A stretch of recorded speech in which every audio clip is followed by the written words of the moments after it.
Bienvenue dans notre émission Biblonde. Coiffer des stars fait rêver. Vous avez toujours pensé que ce rêve était inaccessible et pourtant, pour certains, c'est leur quotidien. Biblonde est allé à la rencontre de 3 coiffeurs stars, Charlie Lemindu, Christophe Robin et Jean-Michel Faretra. Ils coiffent notamment Lady Gaga, Catherine Deneuve ou encore Stéphane Plaza. Tout de suite, leur histoire et leurs conseils de peau. C'est-à-dire que ça s'est fait vraiment comme ça, tout naturellement. Les actrices se sont emparées de la couleur. Vanessa Paradis, Catherine Deneuve, Christine Scott Thomas. Et après, les autres actrices sont venues. Puis je m'ai présenté à un groupe qui s'appelle les B-52s. Après, de fil en aiguille, moi j'ai commencé à travailler sur de la perruque, plus pour la scène et tout ça. Donc j'ai rencontré Gaga et Florence and the Machine, Lana Del Rey. Et voilà, et du coup c'est parti de là, c'était un réseau. Bien souvent, les artistes, ils sortent avec d'autres artistes, donc ils parlent souvent de leurs cheveux.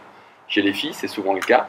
Chez les garçons, c'est plutôt le côté vas-y, il est cool, il va t'arranger au niveau des horaires, c'est discret. Je pense que c'est souvent, ça se passe de fil en aiguille, de bouche à oreille. C'est comme quand tu fais un business plan en fait, c'est choisir la célébrité que tu veux avoir. Moi j'ai jamais choisi les célébrités que je voulais avoir, en fait elles venaient vers moi, ce qui est cool.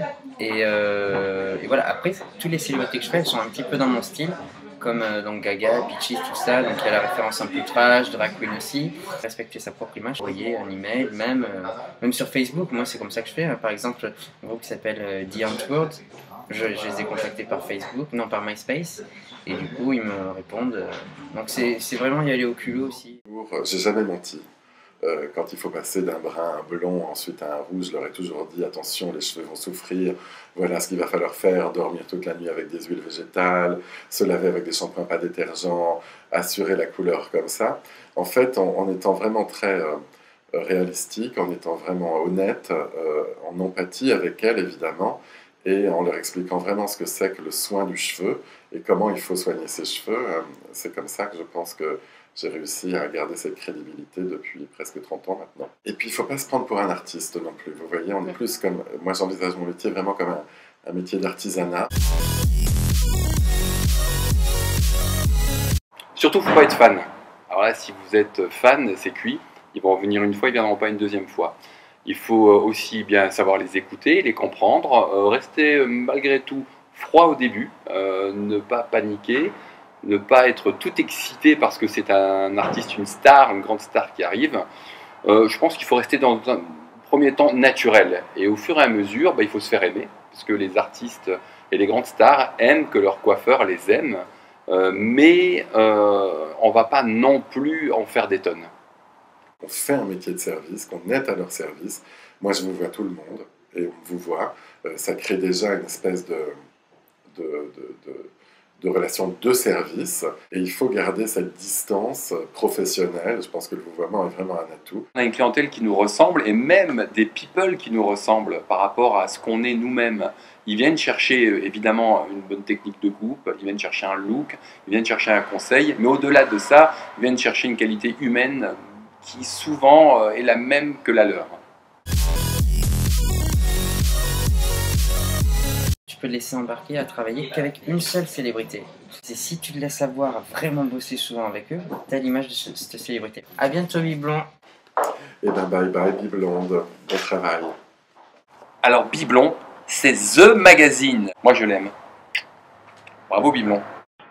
Vous l'aurez compris, les points importants à retenir sont les suivants. Affirmer une image singulière et se différencier pour se faire remarquer. Jouer sur son réseau et ne pas hésiter à démarcher via les réseaux sociaux. Faire preuve d'humilité, de sincérité, de patience et de disponibilité. Et surtout rester naturel et ne jamais trop en faire. Partager ses conseils d'experts. Pensez par exemple à aménager un espace privatif pour assurer plus d'intimité. Prévoir un service d'accueil et du matériel de qualité. Voilà, Biblonde, l'émission c'est terminé. On espère que vous aurez apprécié et que ça vous donnera des idées. Ne partez pas trop vite, un petit bonus s'est glissé après le générique. A bientôt sur Biblonde et n'oubliez pas, restez branchés coiffure.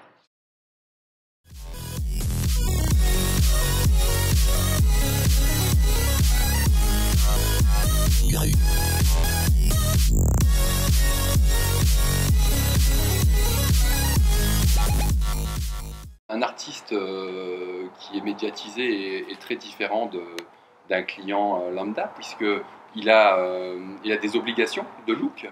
Alors que si c'est un acteur, il va être obligé d'avoir un look qui va correspondre avec le rôle qu'il va jouer dans le film. Là, en l'occurrence, Stéphane, il a un rôle dans une pièce de théâtre à l'heure actuelle et je ne peux pas lui couper les cheveux trop courts. Avec une barbe et tout ça, donc je ne peux pas avoir quelque chose, il faut que ça soit stylé et en même temps qu'on ait l'impression que je ne sorte pas chez le coiffeur. Donc, il y a des fois, je suis sûr qu'il voudrait partir sur quelque chose, il est peut-être obligé de retenir un peu les rênes. Oui, et en plus, ce qu'il faut savoir, c'est quand on fait du théâtre, on est amené à transpirer relativement souvent. Merci. Et de se passer souvent la main dans les cheveux. Donc il faut texturiser le cheveu, ça je m'adresse au coiffeur. Il faut bien texturiser le cheveu, puisque quand il repasse la main dans les cheveux, il faut que ça tienne et que c'est une allure. Si un cheveu n'est pas texturisé, il est trop plat, c'est pas très joli. Et là, en l'occurrence, Stéphane, il passe souvent sa main dans les cheveux et ça donne un peu quelque chose de déstructuré et c'est très joli. On a besoin bien sûr de respect, on a besoin de quelqu'un qui s'adapte à notre emploi du temps compliqué, mais en tout cas pour ma part, on n'a pas besoin que ça fasse trop cirage de pompe, Monseigneur, venez par ici, Ouais, voilà. ça. Moi j'ai besoin de me sentir un peu comme quelqu'un d'ordinaire, parce que je suis quelqu'un d'ordinaire. Bon c'est pas forcément pour ma coupe de cheveux, mais c'est aussi parce qu'il y a du respect et que voilà, je suis bien accueilli, on prend soin de moi, mais pas trop. Voilà, on me respecte et si j'ai envie de parler, on me parle.